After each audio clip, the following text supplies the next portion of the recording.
Hello and welcome back to my channel. My name is David Novak.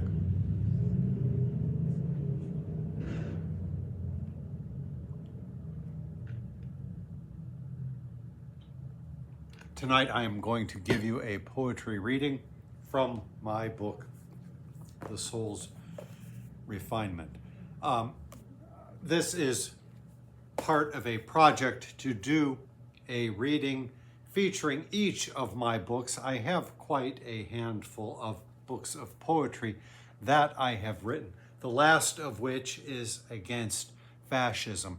In fact, it is this book, Against Fascism, which sort of derailed me from the program of this channel, which has been something of a typical booktube channel, channel wherein I report on the books that I have been reading. In order to issue this book, I gave up reading for a couple of months, several months, and then I have not been able to get back into the swing of it. I keep following news stories.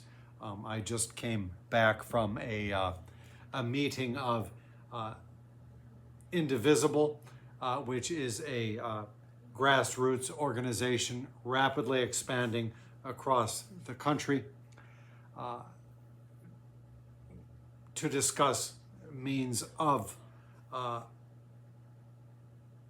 working against ICE as it carries out its deportation campaigns, discussing means of helping to protect our neighbors. So that is where my mind has been focused. I am not reading. But since this channel began as something of a poetry channel, I thought I might as well avail myself of the opportunity to read poetry, give poetry readings. So I'm starting with my first 5 books. These were published under the Non-Fit Press imprint. That was a self-pub imprint back in the day when self-pubbing was not so convenient as it is today.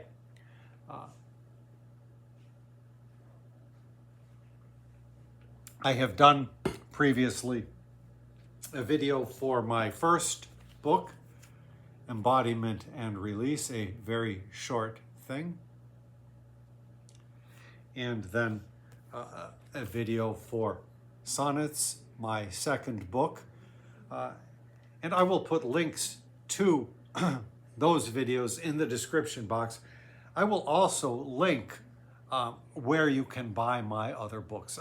At the self-pub site, lulu.com, you can get Against Fascism, plus a bunch of other books that I have written and that I hope to get to in this series of readings. So you can see up the course of my writing. This came out in my late 20s, I think. It was the product of a lifetime's worth of work at that time. This came out, when I say came out, I mean was written, okay? Because they were not printed at such a time. This was written, it was completed in 1994, I believe, because there is a poem pertaining to Horace Pippin, an American artist.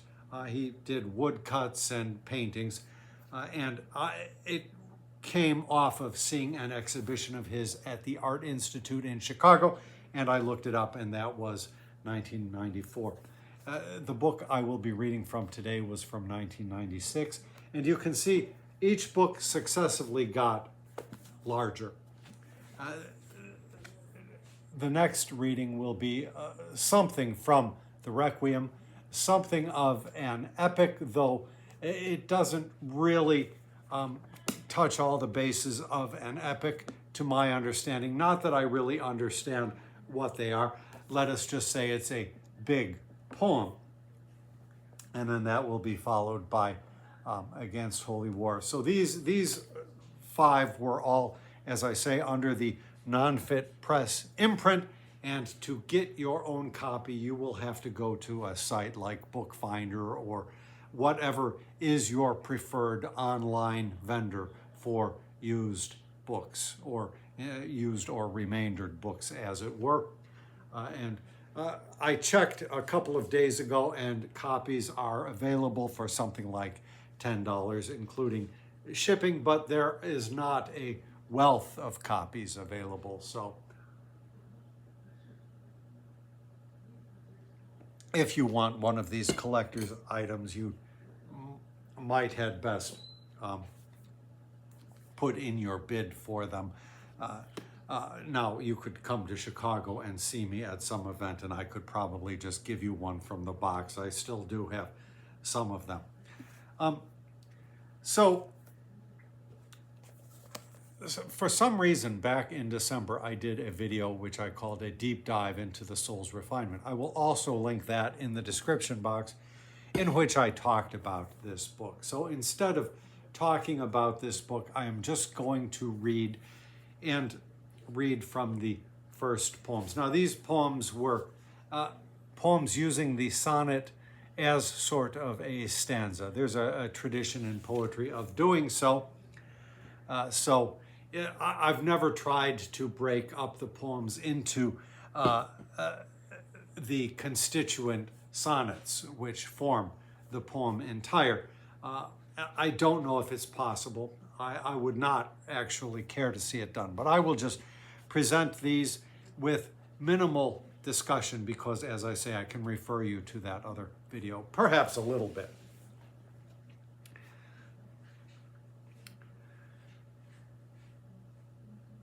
I lay my hand upon my mouth, dear Lord, as Job did long ago, who did no wrong, but proved, although he didn't speak a word, that his great love for thee was ever strong. I lay my hand across my lips, great God, and vow to keep my silence evermore, nor not complain, though rack of mind and bod hath left me prostrate, lying on the floor. Yea, these my wounds do bleed, but as thy Son, whom thou unto his crucifixion brought, nor shall I speak a word to anyone, and even shall efface it from my thought. Though I despised am, yet I will say, it is thy will, Lord, thy mysterious way. For I have felt despair. Not many souls have known its like before their transmigration and lived to tell. My misery consoles me thus, that thou hast willed my devastation, that thou hast thus, dear Father, Jesus Christ, in his enduring suffering attested upon his cross, redemption sorely priced for us his sheep, or else we had been bested in these our tests and tribulations many, in these dry days when we called out in thirst, when souls sought solace, never finding any, and even our best wishes were accursed. Yet thus our lives are lived. In pain and sorrow we find the strength to lead us to tomorrow. I should give myself a little break of talking in betwixt poems, however, because I fear that my voice is going to give out. I hear a stirring over there, but I don't know if a big orange visitor will be making his appearance.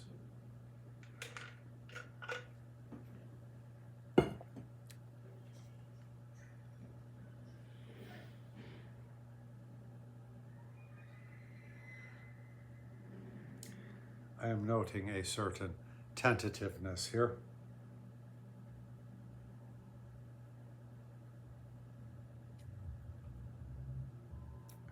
Oh, that may be all you get. The second poem is a little bit longer, and I was working up in Evanston, and one would take the Howard train up north. Today we would say the Red Line. And at Howard, one would change for the Evanston train. Today, one would say the Purple Line. And while I was waiting at the platform, I noticed a woman who piqued my fancy, and I would see her occasionally, just not daily for certain. The trains are 8 cars long or something like that, and it was only occasionally that I would happen to be in proximity on the platform, but because I found her a comely lass, I would keep my eye peeled. And then one day, there she was. Whoops. Now, see, the foot is going into the shirt, which is not a good bet. And she was with a young man, and so the imagination took flight, and this poem was the result of that. Lord, he was meant for her, and she for him, the living with the living, young in love, while I within the realms of prospects dim, despise not that which I may not remove, my fate, to be susceptible to life, but lain in prison with the many dead, to feel my hope shorn from me with a knife, gladdened by this, that they love in my stead. For it is my now chosen, once despised, office to bear a witness to the days that these young lovers pass, so highly prized, forever matter of a poet's praise. For she could not be mine, not for the taking, because my crusty heart's beyond all breaking. Lord, though I may despise him, let me not, for were I him, I would as greedily allow my sense to drink up what he's got, conversing there with her, observed by me. Despise him? Why? When in the race of life, then mine his footsteps have been shown the swifter, not having stopped to drink this cup of strife that is my own, and how his spirits lift her. For that which I have drunk has made me ill, full undiluted consciousness receiving, remembrance of world sorrows, which so fill my heart and render it beyond all grieving. For many years ago they passed the brim of what was bearable. She looks at him. Content in this, that I set down in verse the many splendid facets of a love it has been mine to know, and knowing curse, because that which I know I cannot prove. For even weeping long ago was stopped, heart's insularity firmly ensconcing itself from further hope, that which was dropped as soon as love had ceased to be entrancing. No, what they have, these words I tell myself, is something I should not want to possess, their love, best put upon the highest shelf unreachable. I hear her murmur yes, which yes so penetrates and harms my brain that in my stoicism I fall slain. No, she could not be mine, not for the having. For I so many years ago departed this weary realm of misery and slaving for things which only leave one broken-hearted. To love and be in love, such tender folly, as I may never hope again to feel, forsaking all for poesy's melancholy, a folly all its own and all unreal. A folly so to gaze upon the face wherein all poetry originates, love's face, a folly in my mind to trace its contours, gentleness that never sates. For life is all unreal, not seeming so, that face too beautiful, and so I go.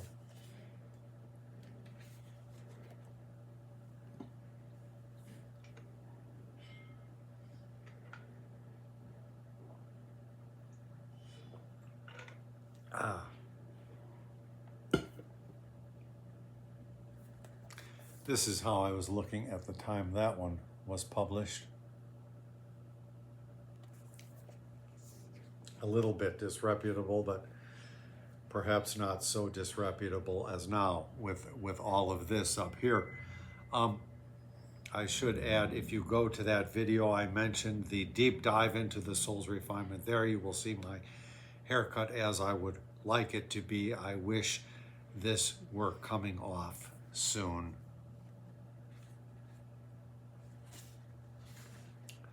The next poem is slightly longer, and then that will be the longest poem that I give you tonight, though I may give you something equal, but I don't think so.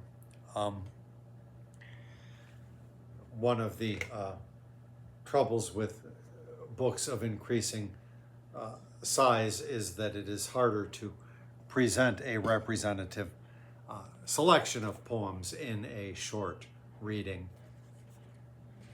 This one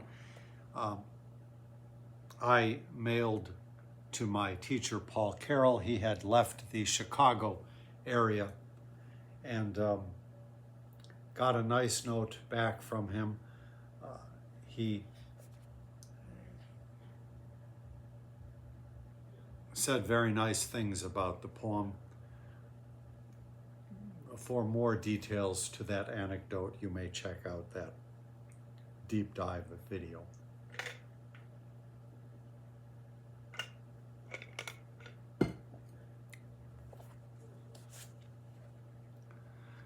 Almost like a personal manifesto.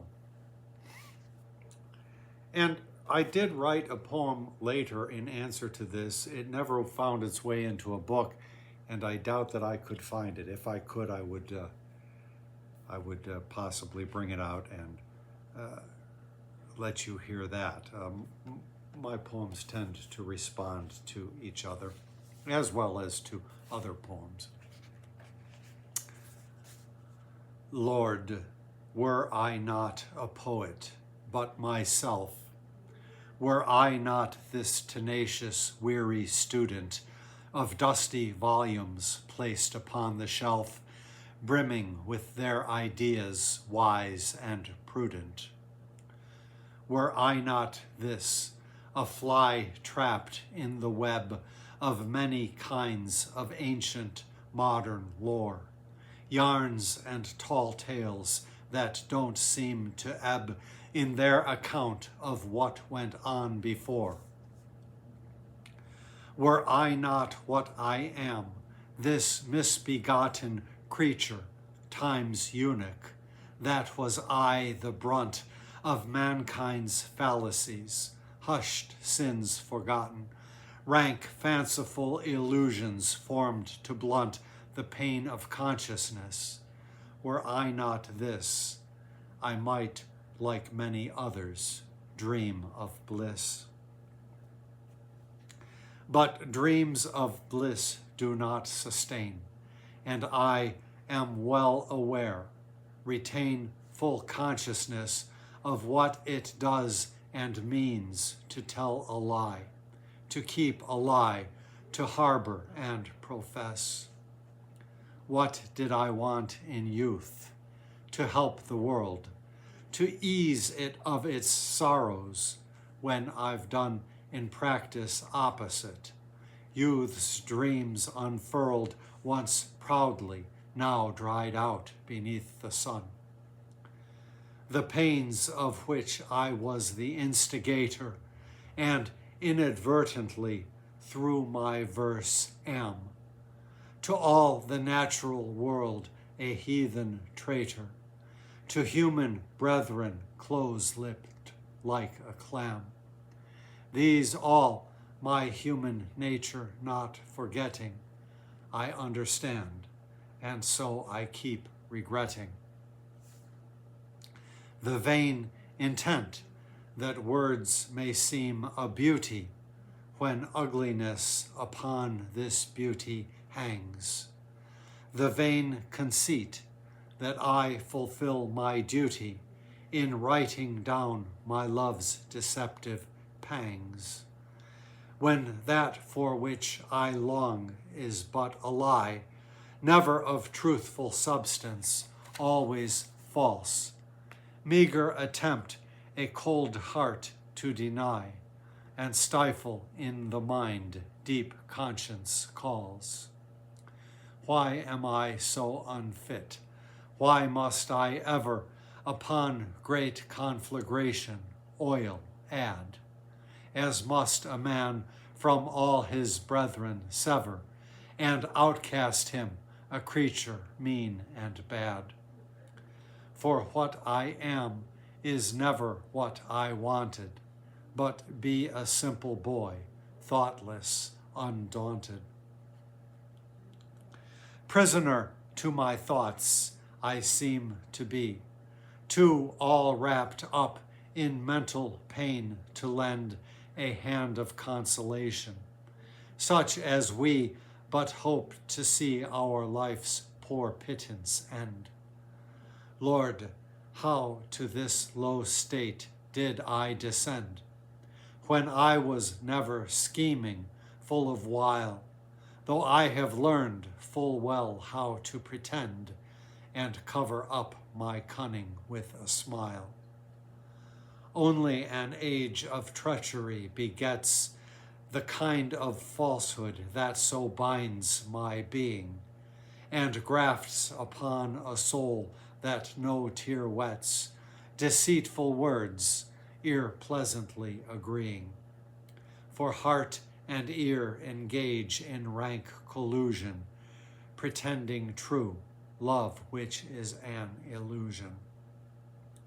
This love we write about, the ancient books uphold us in our lie, false claims of beauty, behind which scholars bald leer dirty looks, when man would rather grab and grope some cutie than think on thoughts well written and sublime, to which, because a man must hold his stature, he pays lip service, worst of all in rhyme, declaring them the highest aim in nature. But, Father, most of all I long for rest, not love, not sex drive, nor esteem of peers can offer me, my sinfulness confessed, the barest consolation, only tears. Tears for which I have given up all trying, my burnt out wells incapable of crying. There is no sin, all sins have been forgiven. There is no hope, all hopes have been fulfilled. There is no fear, all fears forever riven, nor discontent, contention being stilled. This by the Lord was done, but though he died, I wonder, can the miracle be real of which great books proclaim? The tears he cried, a balm all human sinfulness to heal? The sufferance of our sin, when humankind was born not to be fragmentary, false, but rather gentle, peaceful, loving, kind, moved by a tranquil, not an angry pulse. This Jesus taught, and showed us with his life, but memory of sin cuts like a knife. One of the later poems in the book then turned out to be sort of an in memoriam for my teacher, Paul Carroll. I received news that he died later in the year. I have a recording of it up somewhere. If I think of it, I will put a link also in the description box to my reading of that poem. A great teacher and a great man. Let me just take a little something to wet my whistle.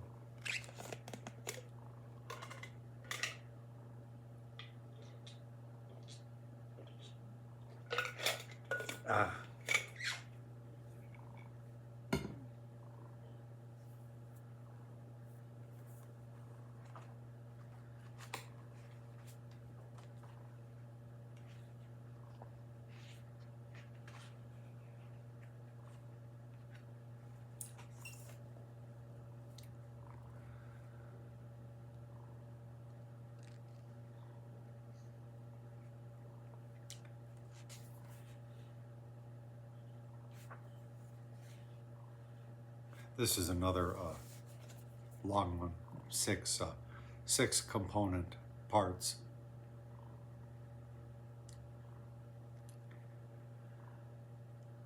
And it presents my first attempts at trying to broaden the themes or the themes of the book, whether successful or not, I cannot say.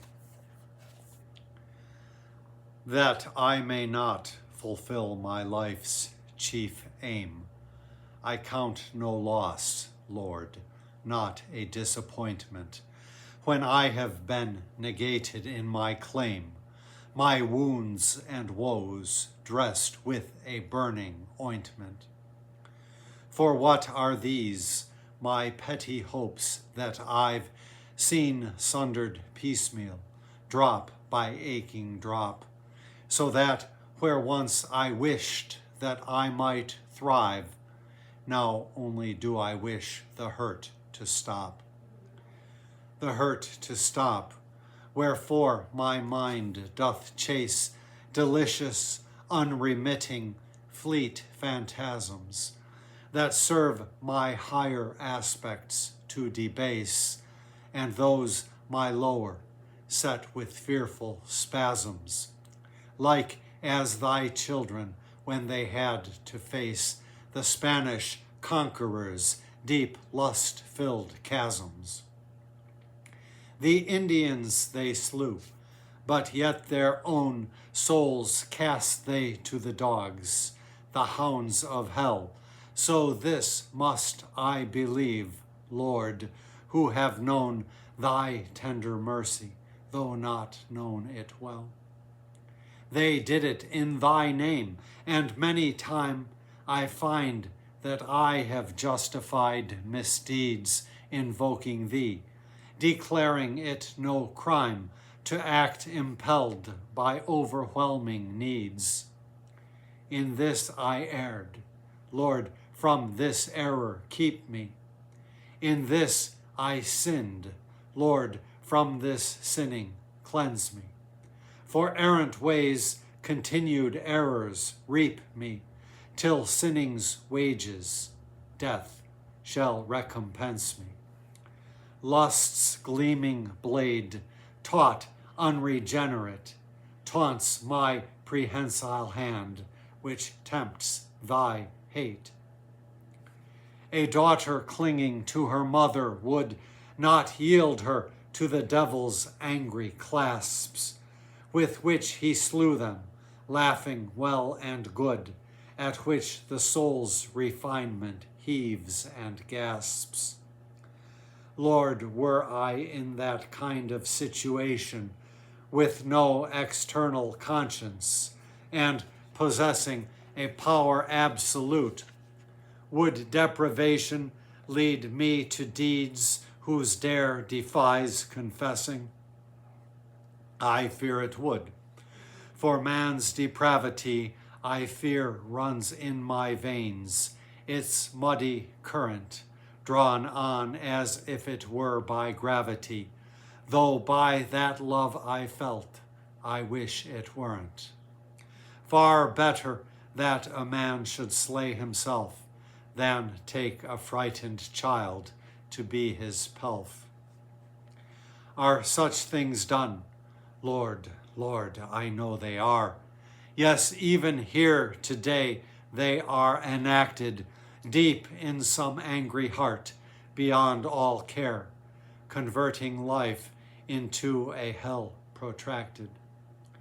Heaven is life, or should be, Lord, if we but could allow our own selves to accept the bounties thou hast given free, not killing love because it can't be kept. Man's history's a trail of blood and tears, and here upon the summit, here we stand. Shall we strike out and cast away our fears, or cling to them like some Cortez's band? Shall we cling to our prejudice like gold, or empty-handed reach a hand to hold? Ye conquerors, away into the dust, away into the ashes heap with ye. Let all your glittering deeds decay with rust, or else be washed away into the sea. The great sea, yea, that ye once sailed o'er, let it engulf the memory of all your frigates proud, the courage that ye bore, the golden dreams for which you paid with gall, the ransacked dreams of others. Be not proud, O Europe and the children of her fame, for what ye built, industrial and loud, upon the vanquished cultures, crowned with shame. Blot out the year of 1492 with shame of our inheritance and rue. Already in a year or two there sailed the slave ships out of Africa, so flourished the trade, and since the human conscience failed so often, thus great enmity was nourished. To deal in arms for men, the story's old, but yet we see it fashioned every day. To cop another's labor for your gold, with fresh enslavements for which man must pay.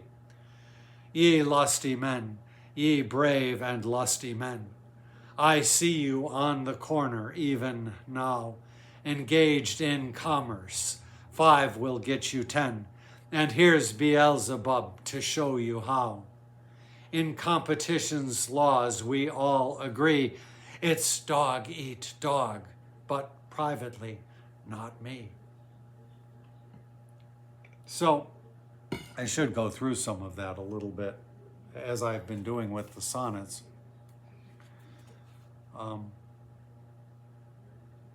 I did not realize how much I would come across a poem that speaks very well to our time. Are such things done? Lord, Lord, I know they are. Even more so today with ice rampant.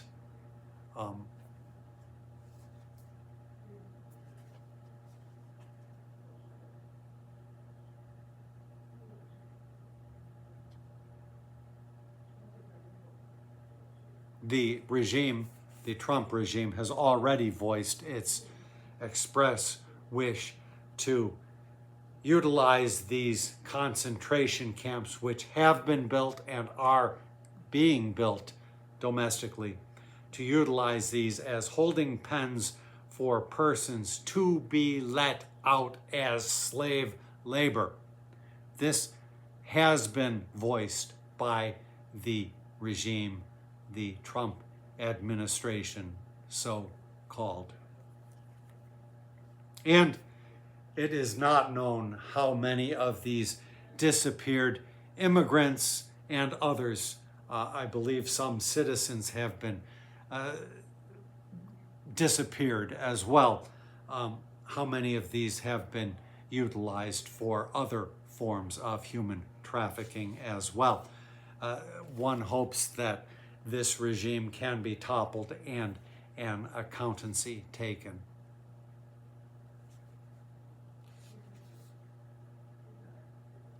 Far better that a man should slay himself than take a frightened child to be his pelf. Oh, how this resonates with the news today. Apparently, there had been a lawsuit, in fact, against Donald Trump, that he had tied a 13-year-old to a bed and raped her, and the suit was dropped before he assumed the presidency, but after he had won the election.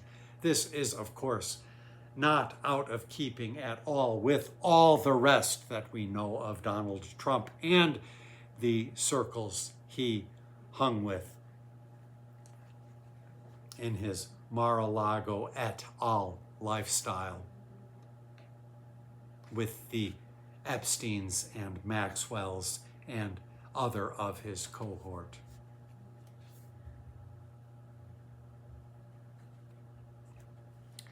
So I used a lot of quotations in this book, and the next poem begins with a quotation from Bartolomé de las Casas. I had to, even in this case, I had to, and now I understand it.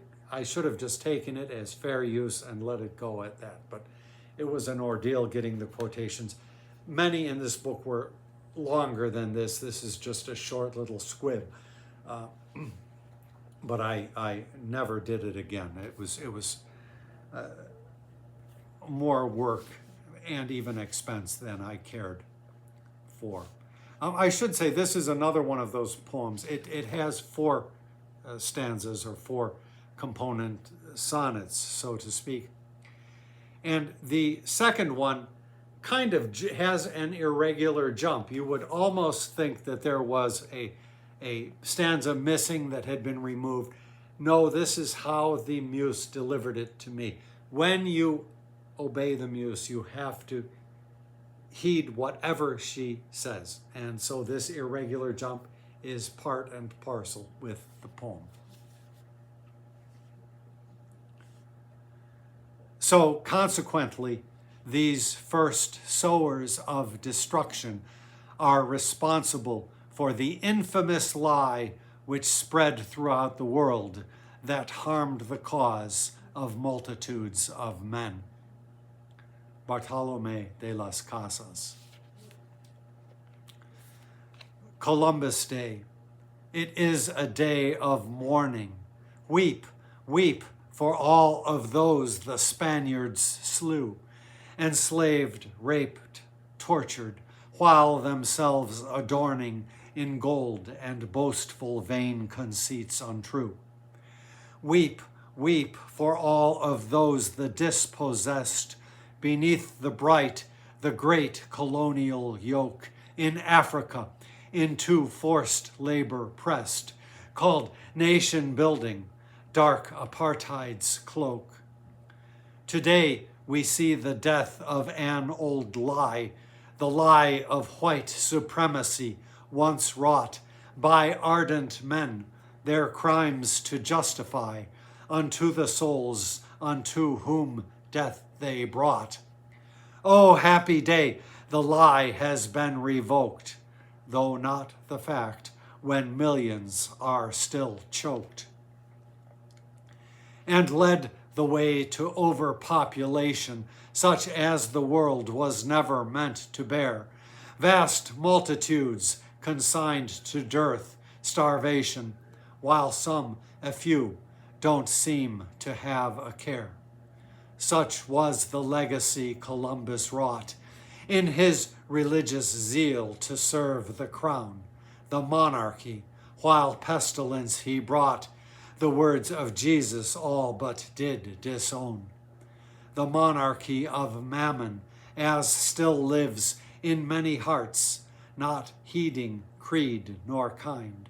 Our one master served, and not he who forgives, but whatsoever baubles one might find. Trinkets and jewels do men bow down before thee, slighting their one true God, so to adore thee.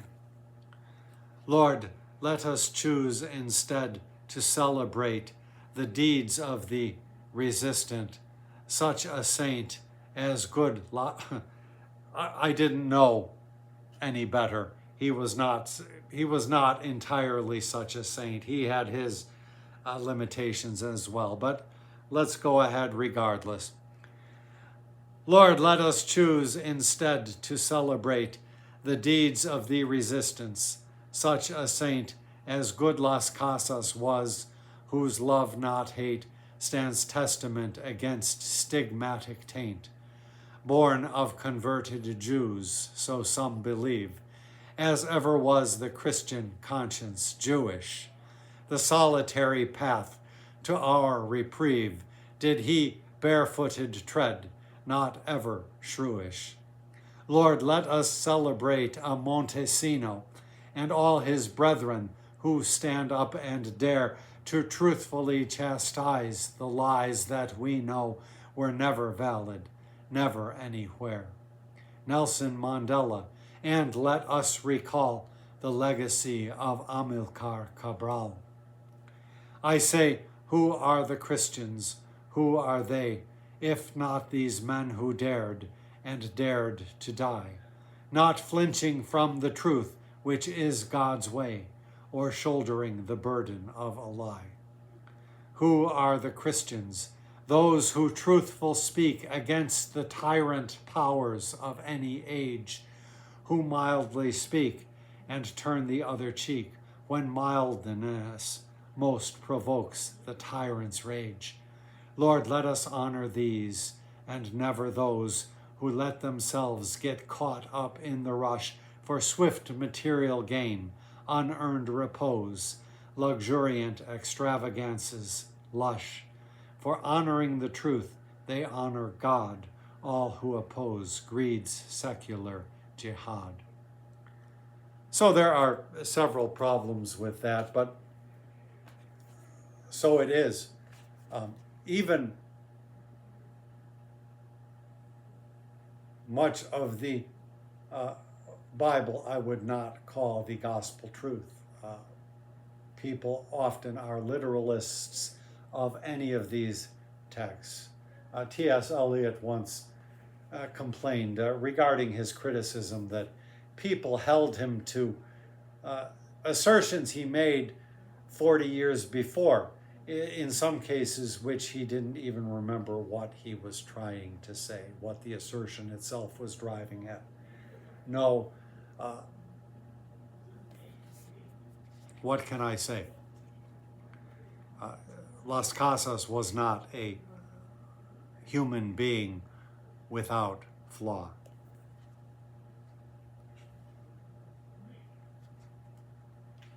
So, in the other video, I give the tale about my experience working at the collector's office in Evanston. I was there as a temp, and I hated the job. I was doing data entry, that was all. And I wrote a poem about how I hated my job. And there happened to be an opposition newspaper, a free weekly or bi-weekly newspaper that was distributed throughout downtown Evanston, including in the municipal building in which we had our offices. And they were at the time, downtown Evanston was not as developed as it is now. And a lot of what we would call skyscrapers have subsequently been built. And this newspaper wanted to retain the original, more small-time character of Evanston. And so when I submitted my poem to them, which did not delve into political topics, they snatched it up and printed it. They printed it with a title, The Collector's Office. In the other video, I think I display that. But I don't think I read the poem in there, so it's a very short one. Maybe I should drink a little first.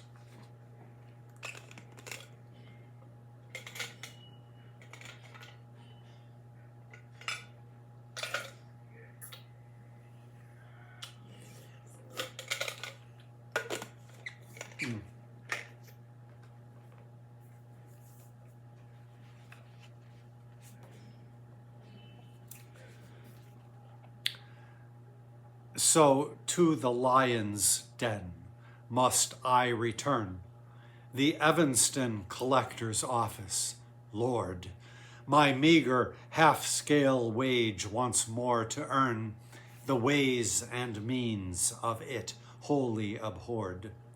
Scourge of the soul's refinement, I deplored its deep iniquity one time before, to part from which I scarcely could afford, and now I find I must return once more. Heavenly Father, please forgive me for whatever great abomination I unknowingly committed, worthy your great wrath and punishment that I decry. Such torments like to those of the worst damned, bred in its noxious air contention crammed. Yea, were it not my fellow sufferers, but have their moments of sweet pleasantry, to be sent there would be the greatest curse. But even so, Lord, I would rather be so many other places, by the sea, ensconced in some warm corner with a book, at home watching the talk shows on TV, or with my loved one in some peaceful nook. But all is fantasy, nor must I look in vain upon delights I may not have, nor like a fish that's caught upon the hook. My days are, for like a fish that's caught upon the hook, my days are theirs, and I reduced to slave. Though in my secret heart I'll not forsake the dream that I may see my dungeon break. Break, break, and let the city of Evanston, with all its ticket writers' water bills, be swallowed up or burnt up like the sun, collector's office, home of many ills. Let me bear with such torments, while God wills it be my bitter cup to have to drink, and to accept them mildly, though it kills the better part of me, soul on the brink. While I must into putrefaction sink, here in the bubbling turmoil of this office, let me pretend that I don't smell the stink, as if mendacity were never nauseous. For all is money in this public sector, nor souls were ever saved by the collector. You know, I should say, first of all, I mentioned my coworkers. I was the only temp working in the office, but I remember one dear woman named Renee. And at the time, I had gotten my first dog. I was, I don't know, 30 years old maybe, or early 30s, never had a dog.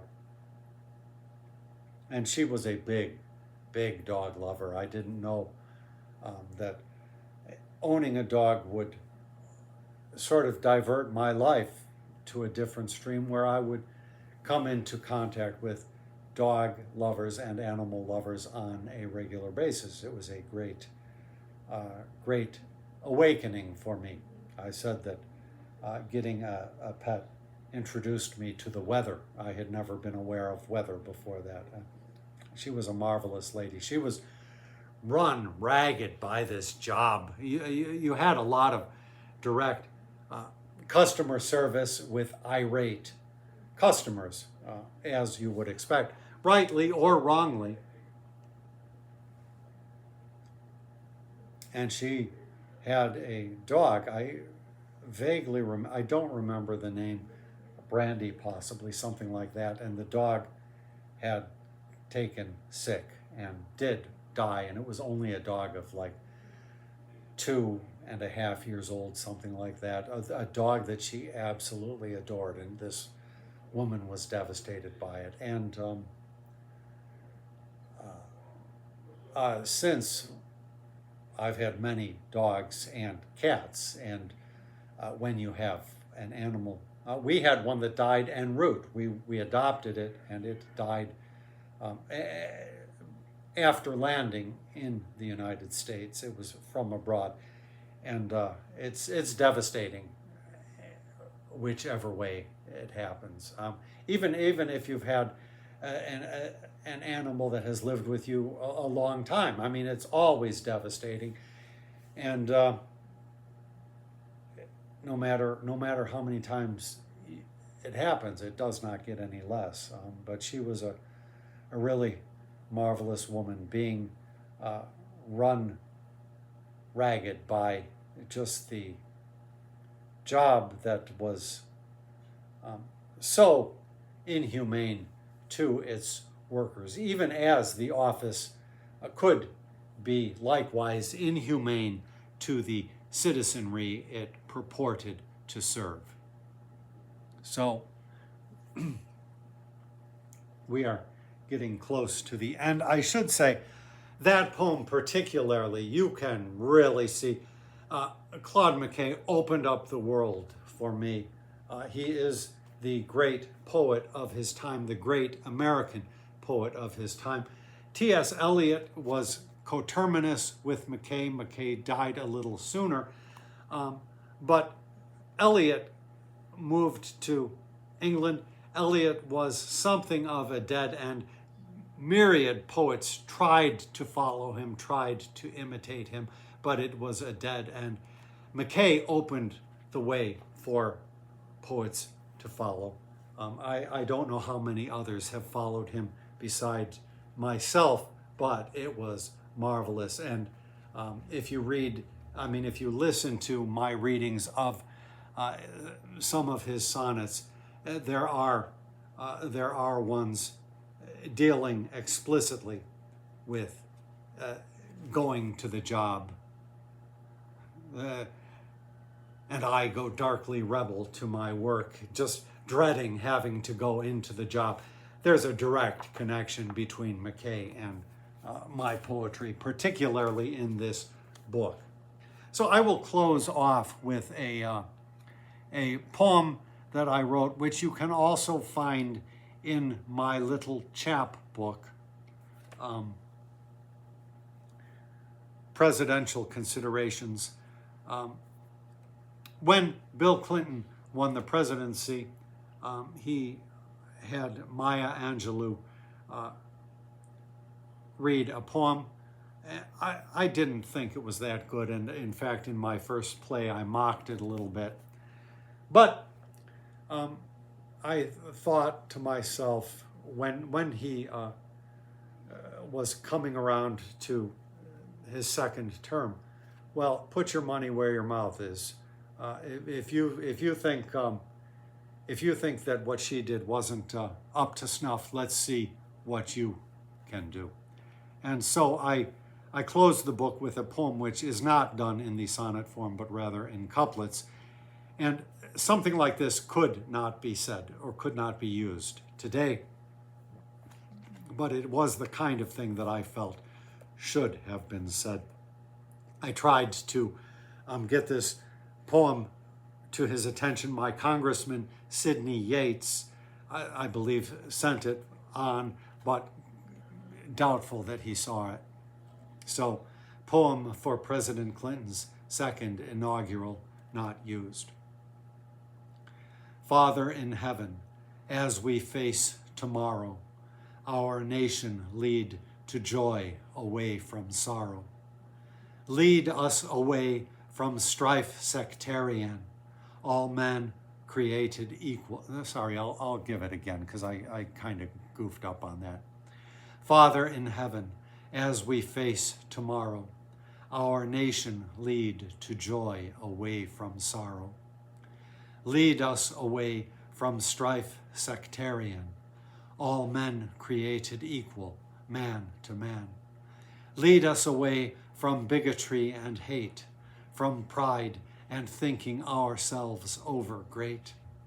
And if we stumble, Lord, yea, if we fall, let us not be defeated by it all, but rise again and fight for what is right, letting compassion all our ills requite. Lord, let us have thy mercy, as we must be merciful ourselves, and true and just. Let us receive thy blessing. Sorry. Oh, God, I'll give it one more try. I'm getting really tired. Maybe I'll just cut out the second read. Father in heaven, as we face tomorrow, our nation lead to joy away from sorrow. Lead us away from strife sectarian, all men created equal, man to man. Lead us away from bigotry and hate, from pride and thinking ourselves over great. And if we stumble, Lord, yea, if we fall, let us not be defeated by it all, but rise again and fight for what is right, letting compassion all our ills requite. Lord, let us have thy mercy, as we must be merciful ourselves, and true and just. Let us receive thy blessing as we go forward into a future we don't know. Steadfast and kind, in words and action gentle, not treating the least wrong as incidental. Victory's blessing, Lord, if there be war, we beg of thee. But Father, even more, we beg for our hostilities to cease, that we may find a never-ending peace. We have fallen so far from a day when even that would have been possible. Sectarian strife, it has gotten far, far worse than any such thing. And I don't believe that our government can recover from this, not in its current form. Not at all.